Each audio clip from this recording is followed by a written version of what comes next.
नमस्कार मैत्रिणींनो, तर इथे मी आज बनवणार आहे शेवग्याच्या शेंगा घालून वालाचं बिरडं। तर इथे मी तेलामध्ये टाकलेलं आहे जिरं, राई, हिंग, त्यानंतर कांदा कापून टाकलेला आहे। त्यानंतर कांदा वगैरे व्यवस्थित असं शिजवून घ्यायचा आहे।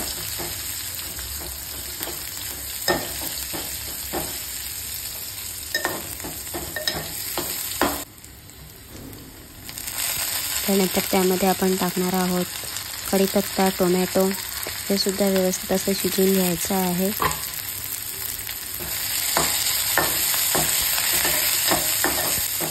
वालामध्ये शेवग्याच्या शेंगा घातल्या तर खूपच छान लागतो।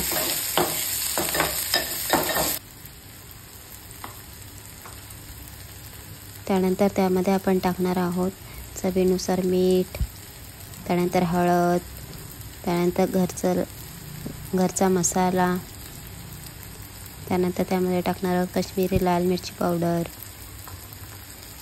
त्यानंतर त्यामध्ये टाकणार आहोत गरम मसाला, धना जिरा पावडर, आणि हे सर्व मसाले एकजीव करून घ्यायचे आहेत, शिजवून घ्यायचे आहेत। त्यानंतर हे मसाले शिजण्यासाठी वरून थोडं पाणी घालून द्यायचं आहे।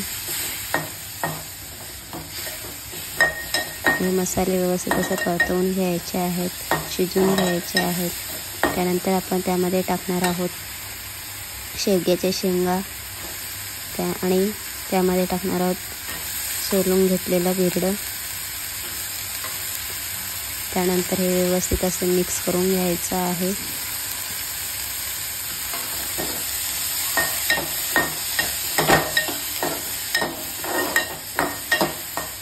तर अशा पद्धतीने तुम्ही वालाच्या बिरड्याची आमटी सुद्धा बनवू शकता किंवा भाजी सुद्धा बनवू शकता, खूप छान लागते।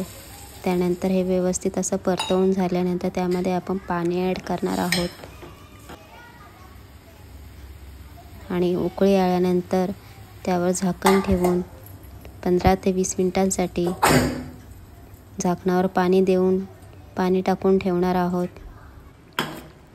तर 15 ते 20 मिनिटे झाल्यानंतर आपलं बिरडं हे शिजलेलं आहे आणि शेंगासुद्धा शिजलेल्या आहेत। त्यानंतर आपण त्यामध्ये ॲड करणार आहोत खोबऱ्याचं वाटण, भाजून घेतलेलं खोबऱ्याचं वाटण टाकणार आहोत।